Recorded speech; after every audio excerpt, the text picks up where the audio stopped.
शेवग्याची रस्सा भाजी बनवली, अतिशय भन्नाट झाली आहे आणि शेवगा हा आपल्या आरोग्यासाठी अतिशय पौष्टिक आहे. तो नक्कीच आहारामध्ये आलाच पाहिजे.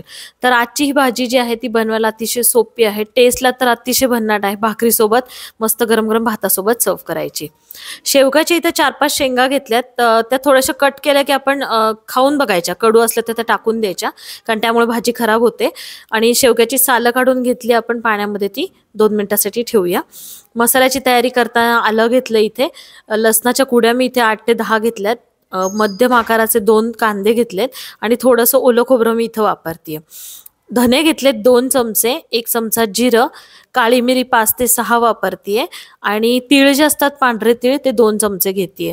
लाल मिरच्या ज्या असतात सुक्या मिरच्या त्या पण 2 मी इथे ॲड करून हे सगळं गरम करून घेतेय हलक्या आचेवरती आणि मग आपण एका ताटामध्ये थंड होण्यासाठी काढून घेऊया. परत याच पॅनमध्ये थोडंसं तेल घेतलंय आणि खोबऱ्याचा रंग चेंज होईपर्यंत आपण इथे ते खोबरं जे आहे ते भाजून घेतोय. कांदे पण आहेत उभे चिरलेले, तेही आपल्याला भाजून घ्यायचेत.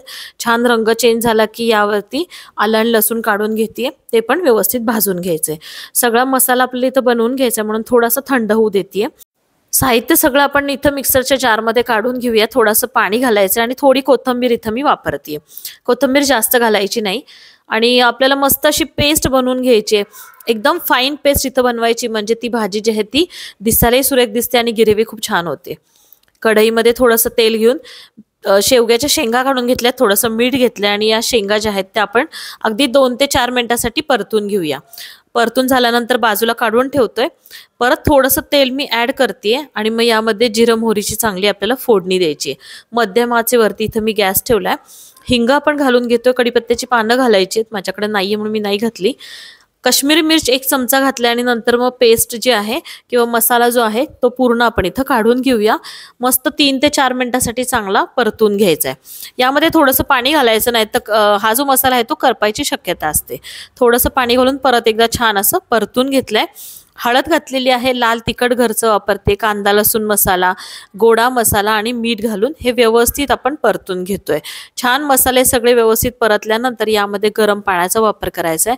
आपल्याला किती दाटसर ही भाजी हवी त्यानुसार गरम पाणी घालून शेवग्याच्या शेंगा मी इथे ॲड केलेल्या आहेत.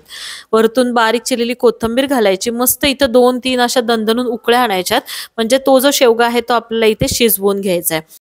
खरं तर या रस्स्याच्या भाजीसोबत भाकरीचाच बेत असावा, पण माझ्याकडे पीठ संपल्यामुळे मी इथं पोळी बनवली आहे.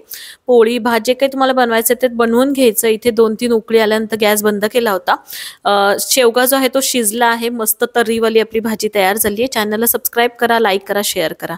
भेटूया नवीन रेसिपीसोबत. जबरदस्त भाजी आहे, नक्की ट्राय करा. धन्यवाद.